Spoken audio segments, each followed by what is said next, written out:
Hello, എല്ലാവർക്കും stock and ന്യൂസിലേക്ക് സ്വാഗതം. ഇന്ന് നമ്മൾ ഡിസ്കസ് ചെയ്യാൻ പോകുന്നത് ടിറ്റഗ്ര റെയിൽ സിസ്റ്റം എന്ന സ്റ്റോക്കിനെ കുറിച്ചാണ്.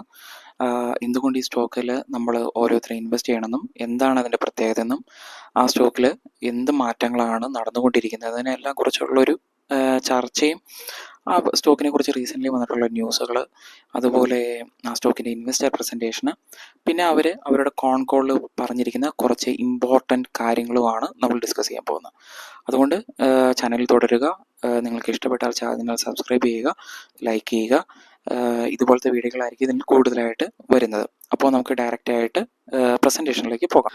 നമുക്ക് ആദ്യം റീസെൻ്റ്ലി വന്നിരിക്കുന്ന ഒരു ന്യൂസിനെ കുറിച്ച് നോക്കാം. Indian railway Amrit Bharat express 3.0ക്ക് വേണ്ടിയിട്ടുള്ള പ്രിപ്പറേഷനാണ്. New era of affordable high quality train travel in India. നമ്മുടെ ഇന്ത്യയിലെ ട്രെയിൻ നെറ്റ്വർക്കാണ് ഈ ലോകത്തിലെ ഏറ്റവും വലിയ ട്രെയിൻ നെറ്റ്വർക്ക്. പക്ഷേ നമ്മുടെ ട്രെയിനുകളുടെ അവസ്ഥ എന്ന് പറഞ്ഞാൽ വളരെ ശോചനീയമാണ്. ലോകത്തെ ഏറ്റവും വലിയ നെറ്റ്വർക്കാണ്, ഏറ്റവും കൂടുതൽ ആളുകൾ ഉപയോഗിക്കുന്ന ട്രെയിൻ നെറ്റ്വർക്കാണ്. ഇന്ത്യയുടെ മൊത്തം GDPയുടെ തന്നെ ഒരു പെർസെൻറ്റേജ് തന്നെ വരുന്നത് റെയിൽവേസിലേക്കാണ്. നമ്മുടെ ബഡ്ജറ്റിൻ്റെ തന്നെ ഒരു 5% മുതൽ 20% വരെ റെയിൽവേയിലേക്ക് അലോട്ട് ചെയ്യാറുണ്ട്. കാരണം പറഞ്ഞാൽ ഏറ്റവും കൂടുതൽ ആളുകൾ ഡിപ്പെൻഡ് ചെയ്യുന്ന ഒരു സെക്ടറാണ് റെയിൽവേ സെക്ടർ. പക്ഷെ അതിൻ്റെ അവസ്ഥ എന്ന് പറഞ്ഞാൽ വളരെയധികം ശോചനീയമാണ്. അതുപോലെ തന്നെ പുതിയതായിട്ട് 1000-ഓളം മെട്രോകൾ ഇന്ത്യയിൽ വരാൻ പോകുന്നുണ്ട്. അതുപോലെ ഹൈ സ്പീഡ് ബുള്ളറ്റ് ട്രെയിൻ പോലത്തെ ഹൈ സ്പീഡ് ട്രെയിൻ ലിങ്കുകൾ വരാൻ പോകുന്നുണ്ട്. അപ്പോൾ അതുകൊണ്ട് ഇന്ത്യയിലെ റെയിൽവേ സെക്ടറിൻ്റെ ഭാവി ഭയങ്കര ശോഭനമാണെന്ന് തന്നെ നമ്മൾ പറയേണ്ടി വരും. ഇത് railway looking to roll out new 100 Amrit Bharat train across India.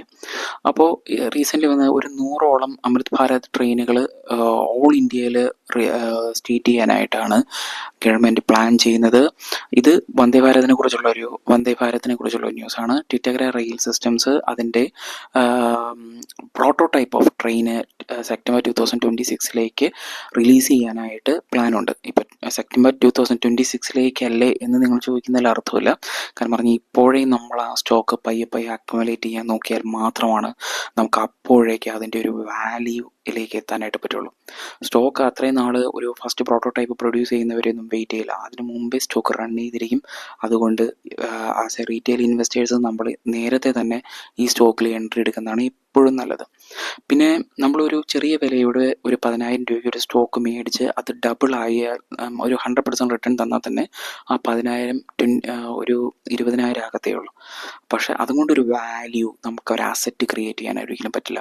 നമുക്ക് എല്ലാ മാസവും അല്ലെങ്കിൽ ഒരു 2 മാസം 3 മാസം കൂടുമ്പോൾ കുറേ സ്റ്റോക്കുകൾ മേടിച്ച് ഒരു വർഷത്തിൽ ഒരു 15-20% റിട്ടേൺ ആ സ്റ്റോക്ക് തന്നാൽ മാത്രമാണ് നമുക്കൊരു അസറ്റ് ക്രിയേറ്റ് ചെയ്യാനായിട്ട് സ്റ്റോക്ക് മാർക്കറ്റിൽ നിന്ന് പറ്റത്തുള്ളൂ. എങ്കിലാണ് നമുക്ക് കോമ്പൗണ്ടിങ് വർക്ക് ആകത്തുള്ളൂ. ലോങ് ടൈമിലേക്ക് ഹോൾഡ് ചെയ്യാൻ പറ്റുന്ന സ്റ്റോക്കുകളായിരിക്കും നമ്മൾ മേടിക്കേണ്ടത്. അതുപോലത്തെ സ്റ്റോക്കാണ് ടിറ്റഗ്ര റെയിൽ പോലത്തെ സ്റ്റോക്കുകൾ. നമ്മൾ അതുകൊണ്ട് എപ്പോഴും ഇതുപോലത്തെ സ്റ്റോക്കുകൾ ചൂസ് ചെയ്താൽ മാത്രമാണ് പോർട്ട്ഫോളിയോയിൽ വാല്യൂ ക്രിയേറ്റ് ചെയ്യാനായിട്ട് നമ്മളെ കൊണ്ട് പറ്റത്തുള്ളൂ. അതുപോലെ ഹ്യൂജ് ട്രാൻസ്ഫോർമേഷന് വേണ്ടി വെയിറ്റ് ചെയ്യുന്ന ഒരു സെക്ടർ, ഏറ്റവും വലിയ നെറ്റ്വർക്ക്, ഏറ്റവും കൂടുതൽ ക്യാപെക്സ് അലോക്കേറ്റ് ചെയ്യാൻ പോകുന്ന സെക്ടർ, ഒരു രാജ്യം പുരോഗതിയിലേക്ക് 2047 ഒരു രാജ്യം പുരോഗതിയിലേക്ക് എത്തണമെങ്കിൽ ഉറപ്പായിട്ടും അവിടുത്തെ നെറ്റ്വർക്കുകൾക്ക് മാറ്റം വന്നിരിക്കണം. നല്ല റെയിൽവേ തരണം, നല്ല വാഗൺ വേണം, നല്ല സിസ്റ്റം കൊടുക്കണം. അപ്പോൾ അതിനെല്ലാം കൂടി ഏറ്റവും കൂടുതൽ യോജിച്ചിരിക്കുന്ന ഒരു കമ്പനിയാണ് Titagarh rail. Jupiter wagon, Titagarh rail, BHEL, ഈ 3 കമ്പനികളാണ് ഏറ്റവും കൂടുതൽ വാഗൺസും കോച്ചസും പ്രൊഡ്യൂസ് ചെയ്യുന്നത്. അതിൽ ടിറ്റഗ്ര എന്തുകൊണ്ട് നമ്മൾ എടുത്തു എന്നുള്ളത് ഇൻവെസ്റ്റർ പ്രസൻറ്റേഷനിലേക്ക് നോക്കുമ്പോൾ നമുക്കത് മനസ്സിലാവും. അതിനു മുമ്പ് ഈ സ്റ്റോക്കിൻ്റെ സ്ക്രീനറിൽ ഒന്ന് പോയിട്ട് ഫണ്ടമെൻ്റൽസ് ജസ്റ്റ് ഒന്ന് ഗോ ത്രൂ ചെയ്തിട്ട് വരാം. നമ്മൾ ഇപ്പോൾ സ്ക്രീനിൽ ടിറ്റഗ്രയുടെ പേജിലാണ്. മാർക്കറ്റ് ക്യാപ്പ് 11,000 കോടിയാണ് മാർക്കറ്റ് ക്യാപ്പ് ഉള്ളത്. കറൻറ്റ് പ്രൈസ് 829 ആണ്.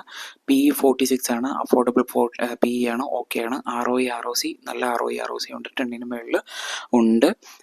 പ്രോഫിറ്റ് ഗ്രോത്ത് നെഗറ്റീവിലാണ് കാണിച്ചിരിക്കുന്നത്. Operating profit margin 10. ഇതുപോലത്തെ ബിസിനസ്സിന് ഇവരുടെ ഈ തവണത്തെ കോൺകോളിൽ വരെ പറഞ്ഞിരിക്കുന്നത് അവർ എക്സ്പെക്റ്റ് ചെയ്യുന്ന മാർജിൻസ് എന്ന് പറഞ്ഞാൽ 10-12 ആണ്. ചില സെക്ടറിൽ മാത്രം 15% ഓപ്പറേറ്റിംഗ് പ്രോഫിറ്റ് അവർ പ്രതീക്ഷിക്കുന്നുള്ളൂ.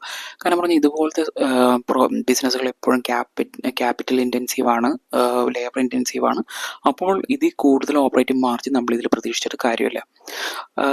പിന്നെ നമുക്ക് ഇതിൻ്റെ സെയിൽസ് ചാർട്ട് നോക്കുമ്പോൾ 5 ഇയർ ചാർട്ട് നോക്കുമ്പോൾ ഒരു അക്യുമുലേഷൻ ഫേസിലാണ്. ഇവിടെ വോളിയം ഉണ്ട്, അതുപോലെ തന്നെ പ്രൈസും അക്യുമുലേഷനായി പറ്റിയിരിക്കുന്ന ഒരു സ്റ്റേജിലാണ്.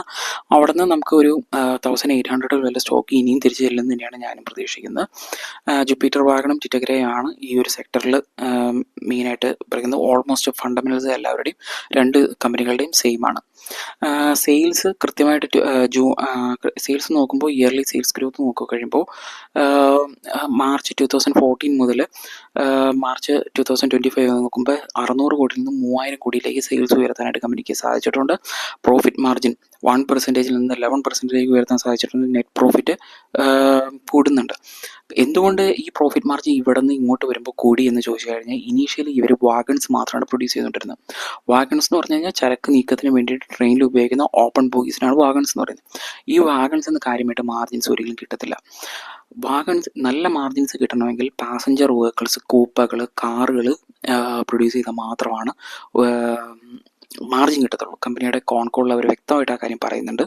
അതുകൊണ്ട് നമ്മൾ കോൺകോൾ അനലൈസ് ചെയ്യുന്നുണ്ട്, അപ്പോൾ നമുക്ക് കൂടുതൽ അതിനെക്കുറിച്ച് സംസാരിക്കാം. അങ്ങനെയാണ് ഈ മാർജിൻ എക്സ്പാൻഷൻ എന്ന് പറയുന്നത്. എന്നാൽ ഇതൊരു 15% വരെ മാർജിൻ ഇനിയും എക്സ്പാൻഡ് ചെയ്യുന്നത് തന്നെ നിങ്ങൾക്ക് പ്രതീക്ഷിക്കാം. ഒരു സ്റ്റോക്ക് എപ്പോൾ മൾട്ടിബാഗർ ആക്കണമെന്ന് ചോദിച്ചു കഴിഞ്ഞാൽ അവരുടെ പി എക്സ്പാൻഡ് ചെയ്യാൻ പറ്റുന്നുണ്ടോ എന്നുള്ളത് നമ്മൾ ആദ്യം നോക്കണം. പി എക്സ്പാൻഡ് ചെയ്യാൻ പറ്റുന്നുണ്ട്, 46 ആണ്. അവർക്ക് സെയിൽസ് ഗ്രോത്ത് ഉണ്ടാവാൻ ചാൻസ് ഉണ്ടോ എന്ന് നോക്കാം. സെയിൽസ് ഗ്രോത്ത് ഈസി ആയിട്ട് വരാൻ ചാൻസ് ഉണ്ട്. കാരണം പറഞ്ഞാൽ അവർക്ക് 12,000 കോടിയുടെ ഓർഡർ ബുക്ക് തന്നെ ഇപ്പോൾ തന്നെ അവൈറ്റിംഗ് ആണ്. അതുകൊണ്ട് അവർക്ക് ഉറപ്പായിട്ടും സെയിൽസ് കൂടി വരും. മാർജിനെ എക്സ്പാൻഡ് ചെയ്യാൻ വേണ്ടി 10 to 15 ഉള്ള മാർജിൻ എക്സ്പാൻഡിനുള്ള റൂമുണ്ട്.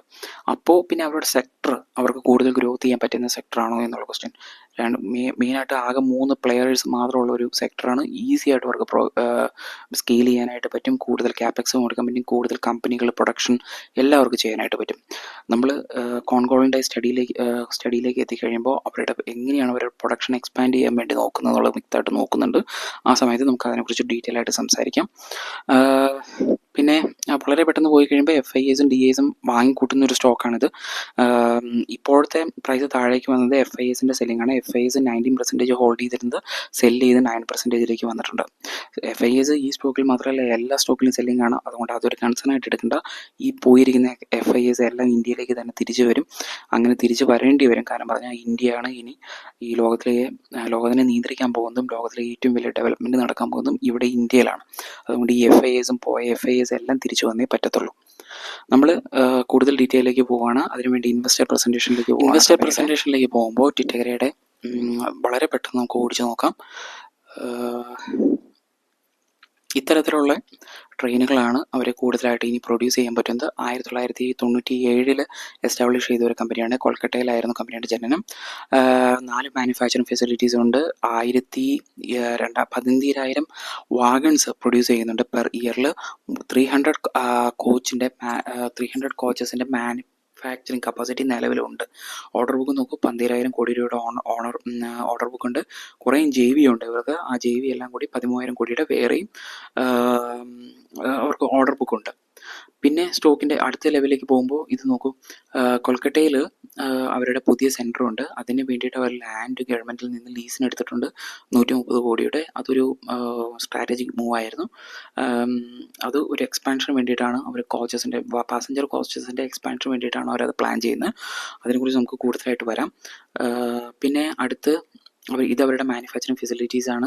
കൊൽക്കട്ടയിലാണ് ഒരു മെയിൻ മാനുഫാക്ചറിങ് ഫെസിലിറ്റീസ് ഉള്ളത്.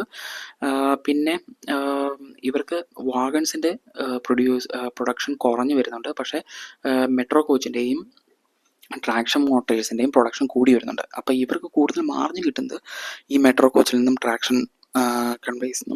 ട്രാക്ഷൻ മോട്ടേഴ്സ് എന്നാണ്. അപ്പോൾ അവർക്ക് കൂടുതൽ താല്പര്യം എപ്പോഴും ആ ഒരു സെക്ടറിൽ നോക്കാനാണ്. അപ്പോൾ ഇവരുടെ JV വഴി ഇവർ പ്രൊഡ്യൂസ് ചെയ്യാൻ ഉദ്ദേശിക്കുന്ന മെട്രോ കോച്ചസിൻ്റെ എണ്ണം 441, വന്ദേ ഭാരത് കോച്ചിൻ്റെ 1280. നോർമൽ വാഗൺസിൻ്റെ order book, pre order book ഇപ്പം നിലവിൽ ഉള്ളതെന്ന് പറഞ്ഞാൽ 10,772 ഇത് ഹ്യൂജ് നമ്പറാണ്. ഒരു 5 വർഷത്തേക്ക് അടുത്ത 5 വർഷങ്ങളിലേക്ക് അവർക്ക് പ്രൊഡ്യൂസ് ചെയ്യാനായിട്ടുള്ള വകുപ്പ് അവരുടെ കയ്യിൽ ഇപ്പോൾ തന്നെ ഉണ്ട്. റവന്യൂ ഗ്രോത്ത് ഒക്കെ നമ്മൾ ഓൾറെഡി ഡിസ്കസ് ചെയ്ത് കഴിഞ്ഞു. കൂടുതൽ അതിനകത്തേക്ക് നോക്കുന്നില്ല, കാരണം പറഞ്ഞാൽ ഫ്യൂച്ചറിലേക്കാണ് നമ്മളിപ്പോൾ ഈ സ്റ്റോക്കിനെ നോക്കേണ്ടത്. പിന്നെ അതുപോലെ അഹമ്മദാബാദ് മെട്രോയ്ക്ക് വേണ്ടിയിട്ട് അവർ കോച്ചസ് ഡെലിവറി ചെയ്യാനായിട്ട് Q3 FY26 Q3യിലേക്ക് അവർ ഡെലിവറി ചെയ്യാനായിട്ട് പ്ലാനുണ്ട്. അതുപോലെ വന്ദേ ഭാരത് സ്ലീപ്പർ ട്രെയിനുകൾ നമ്മൾ കണ്ട ന്യൂസ്, അത് Q2 FY27ലേക്ക് വരും. അതുപോലെ തന്നെ അവർ പ്രൊപ്പൽഷൻ സിസ്റ്റംസ് അവർ ഇപ്പോൾ ABBയുടെ എന്ന ടെക്നോളജി അക്വയർ ചെയ്തിരുന്നു റീസെൻ്റ്ലി. അങ്ങനെ അവർ പ്രൊപ്പൽഷൻ സിസ്റ്റംസ് അവർ നോക്കുന്നുണ്ട്, അതും വരുന്നുണ്ട്, അതിൻ്റെ പ്രോട്ടോടൈപ്പും റെഡി ആകുന്നുണ്ട്. പിന്നെ അതുപോലെ കൂടുതൽ നോക്കിക്കഴിഞ്ഞ് കഴിയുമ്പോൾ ABB ആയിട്ട് അവർക്ക് കൊളാബറേഷൻ ഉണ്ട് പ്രൊപ്പൽഷൻ സിസ്റ്റംസിന് വേണ്ടിയിട്ട്. ആംബ്രോയായിട്ട് കൊളാബറേഷൻ ഉണ്ട് ECക്ക് വേണ്ടിയിട്ട്. BHEL ആയിട്ട് ഓൾറെഡി നമ്മൾ പറഞ്ഞിരുന്നു വന്ദേ ഭാരതിന് വേണ്ടിയിട്ട് അവർക്ക് കൊളാബറേഷൻ ഉണ്ട്. അതുപോലെ തന്നെ കൂടുതൽ നോക്കുമ്പോൾ ഇത് വന്ദേ ഭാരത് അവർ പ്രൊഡ്യൂസ് ചെയ്യാൻ പോകുന്ന ട്രെയിനിൻ്റെ ഒരു ഫോട്ടോ ആണ്. ഇത് മെട്രോസിന് വേണ്ടിയിട്ടുള്ള ഫോട്ടോസാണ്. അപ്പോൾ കൂടുതൽ മെട്രോ സിറ്റീസ് 50ഓളം സിറ്റീസിൽ മെട്രോ വരുന്നുണ്ട്, 400ഓളം വന്ദേ ഭാരത് ട്രെയിനുകൾ വരുന്നുണ്ട്. ഇതെല്ലാം ഗവൺമെൻറ്റിൻ്റെ എക്സ്പാൻഷന് വേണ്ടിയിട്ട്, ഈ ഗവൺമെൻറ് എക്സ്പാൻഷന് വേണ്ടിയിട്ട് ഇവരാണ് ഇനി ഇതെല്ലാം പ്രൊഡ്യൂസ് ചെയ്യാൻ പോകുന്നത്. നമുക്ക് ഇനി കോൺകോളിൻ്റെ ഒരു പ്രസൻറ്റേഷനും കൂടി നോക്കാം. കോൺകോൾ പ്രസൻറ്റേഷനിലേക്ക് വരുമ്പോൾ മാനുഫാക്ചറിങ് ഫോക്കസ്, അവരെ കൂടുതലായിട്ടുള്ള സ്ട്രാറ്റജി, പുതിയ സ്ട്രാറ്റജി എന്ന് പറഞ്ഞാൽ മാനുഫാക്ചറിങ്ങിൽ കൂടുതൽ ഫോക്കസ് ചെയ്യുക, ടെക്നോളജി ട്രാൻസിഷൻ എടുക്കുക, അതുപോലെ തന്നെ ഗ്രോത്ത് ഡ്രൈവറായിട്ടുള്ള ഗ്രോത്ത് ഡ്രൈവറിലേക്ക് പോവുക. ഫിനാൻഷ്യൽ ഓവർവ്യൂ ഓൾറെഡി പുതിയ ഓർഡേഴ്സ് ഉള്ളത് 2500 കോടി രൂപയുടെ പുതിയ ഓർഡേഴ്സ് ഉണ്ട്. ടോട്ടൽ ഓർഡർ ബുക്ക് 26,000 കോടി രൂപയുടെയാണ്. അതുപോലെ വാഗൺസിൻ്റെ ഓർഡർ 15,500 കോടിയുടെ വാഗൺ, 15,500ൻ്റെ വാഗണിൻ്റെ ഓർഡേഴ്സും നിലവിലുണ്ട്. അതുപോലെ തന്നെ മാർജിൻ എക്സ്പാൻഷന് വേണ്ടിയിട്ടുള്ള കാര്യങ്ങൾ, പ്രൊപ്പൽഷനാണ് കൂടുതൽ മാർജിൻ തരാൻ പോകുന്നത്. 50-20% പ്രൊപ്പൽഷൻ അതിനകത്ത് വരും, പ്രൊപ്പൽഷനിൽ നിന്നുള്ള മാർജിൻ വരും. മെട്രോ കോച്ചസിൽ നിന്ന് 10-12%, ഫ്രൈറ്റിൽ നിന്ന് 12% ആയിട്ടുള്ള മാർജിനാണ് അവർ എക്സ്പെക്ട് ചെയ്യുന്നത്. ക്യാപെക്സ് അലോക്കേഷൻ കൂടുതലും ഇപ്പോൾ ഒരു ലാൻഡ് അക്വയർ ചെയ്തതിനെ കുറിച്ച് നമ്മൾ പറഞ്ഞിരുന്നു, അതാണ് ക്യാപെക്സ് കൂടുതലായിട്ട് അവിടെ വരുന്നത്. ടോട്ടൽ ബഡ്ജറ്റ് ക്യാപെക്സിന് വേണ്ടിയിട്ട് 1000 കോടിയാണ് ഇപ്പോൾ നീക്കി വെച്ചിരിക്കുന്നത്. പിന്നെ ഇത് അവരുടെ പ്രൊഡക്ഷൻ കപ്പാസിറ്റി അവർ 1000 നിന്ന് 1200 പെർ വാഗൺ കൂട്ടാനായിട്ട് പ്ലാനുണ്ട്. എക്സ്പെക്റ്റഡ് വോളിയം ഗ്രോത്ത് 900 ആണ്. മാർക്കറ്റ് ഡ്രൈവേഴ്സ് ഗവൺമെൻറ്റിന് റോഡ് ടു റെയിൽ എന്ന് പറഞ്ഞാൽ, അതായത് ഈ ഫ്രൈറ്റ് കാര്യങ്ങളെല്ലാം മൂവ് ചെയ്യാനായിട്ട് റോഡിൽ നിന്ന് ഇപ്പം നമ്മൾ ഉപയോഗിക്കുന്ന ട്രക്കുകൾ വഴി നമ്മൾ ഈ നമ്മുടെ വാഗൺ മൂവ് ചെയ്ത് കഴിഞ്ഞാൽ, അല്ലെങ്കിൽ നമ്മുടെ ഈ ഫ്രൈറ്റ് മൂവ് ചെയ്തെന്ന, അതായത് നമ്മുടെ ചരക്ക് മൂവ് ചെയ്യുമ്പോൾ അത് കൂടുതൽ എക്സ്പെൻസ് ഉണ്ട്. ആ എക്സ്പെൻസ് നമുക്ക് കുറയ്ക്കണമെങ്കിൽ നമ്മൾ കൂടുതൽ റെയിൽ വഴി മൂവ് ചെയ്യണം. അതുപോലെ അപ്പോൾ അത് കൂടുതൽ ഈ കമ്പനിയെ ഗ്രോത്തിന് വേണ്ടി സഹായിക്കും. മെട്രോ കാറിൻ്റെ പാസഞ്ചർ റെയിൽ സിസ്റ്റത്തിൻ്റെ ഗ്രോത്ത് എഞ്ചിൻ, അവരുടെ പുതിയൊരു ഗ്രോത്ത് എഞ്ചിനായിട്ട് അവർ കാണുന്നതാണ്. കാരണം പറഞ്ഞാൽ കൂടുതൽ മാർജിൻ അവിടെ നിന്നാണ് വരുന്നത്, നമ്മൾ ഓൾറെഡി കണ്ടിരുന്നു. മെട്രോ കാറിൻ്റെ പ്രൊഡക്ഷൻ 10x കൂട്ടാനായിട്ട് ഉപയോഗിക്കുന്നത്. 12ൽ നിന്ന് 120 കാർ പെർ ഇയർ ഈ ഇയറിൽ പ്രൊഡ്യൂസ് ചെയ്യാനായിട്ട് അവർ പ്ലാനുണ്ട്. പ്രൊപ്പൽഷൻ സിസ്റ്റം 110 ട്രാക്ഷൻ മോട്ടേഴ്സാണ് അവർ പ്ലാൻ ചെയ്യുന്നത്.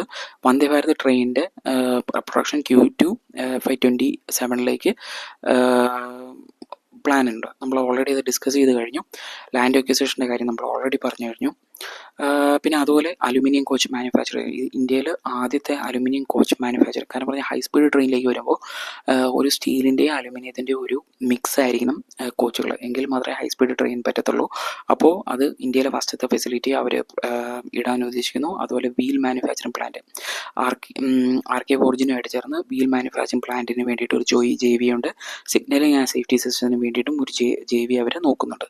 അതുപോലെ വീൽ സെറ്റ് സപ്ലൈ 1600 വാഗണിന് വേണ്ടിയിട്ടുള്ള വീൽ സെറ്റ് സപ്ലൈക്ക് വേണ്ടിയിട്ട് പ്ലാനുണ്ട്. ഇറ്റാലിയൻ സബ്സിഡറി ഇപ്പോൾ ലോസിലാണ്. അതിൻ്റെ കാര്യത്തെക്കുറിച്ച് അവർ പറഞ്ഞിരുന്ന ഒരു കൺസേൺ, കൂടുതൽ പൈസ സബ്സിഡറിയിലേക്ക് ഇറക്കേണ്ടി വരുമെന്ന് അവർ പറഞ്ഞിരുന്നു.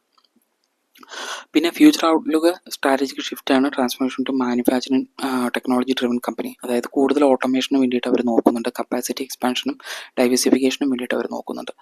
ഈ ഒരു വെച്ച് നോക്കുമ്പോൾ നമുക്കറിയാം എത്രമാത്രം നല്ലൊരു കമ്പനിയാണ്, ഒരു ഫ്യൂച്ചർ ഗ്രോത്ത് ഉള്ള കമ്പനിയാണ്. നമ്മൾ എന്തുകൊണ്ട് നമ്മുടെ പോർട്ട്ഫോളിയോയിൽ ഇത്രയും നല്ലൊരു സ്റ്റോക്ക് കീപ്പ് ചെയ്യണം? ഇപ്പോൾ ഒരു നല്ല ഡിപ്പിലാണ്, റീസണബിൾ വാല്യുവേഷനിലാണ്. അതുകൊണ്ട് എല്ലാവരും സ്റ്റോക്കിനെ കുറിച്ച് കൂടുതലായിട്ട് പഠിക്കുക.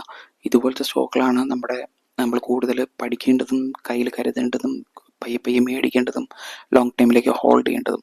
അപ്പോൾ എല്ലാവരും ഈ സ്റ്റോക്കിനെ കുറിച്ച് പഠിക്കുക, ചാനൽ സബ്സ്ക്രൈബ് ചെയ്യുക, ഷെയർ ചെയ്യുക.